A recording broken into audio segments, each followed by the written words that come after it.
Guys, akong asawa nagbuhat og Pilipiniana para sa akong anak.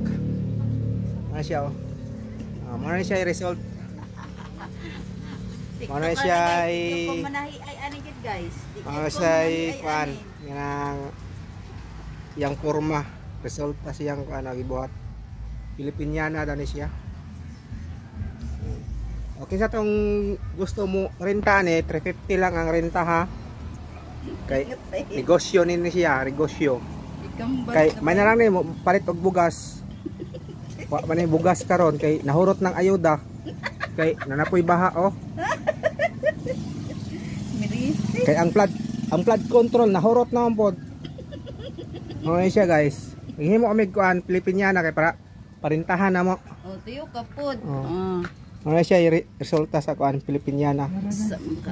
Pwede siya pang casual, pwede pang attire nga Pilipiniana. Detachable pala sa ano siya guys. Untouchable na rin siya, untouchable. Detachable. Detachable. Untouchable. Untouchable. Kanta mo guna ba? Nindot siya guys to. Kay imo anak. Si akong asawa naghimo ana sa gusto magrenta ha. Dool lang mo dire sa akong kuan, sa akong page. Bye-bye. Message lang.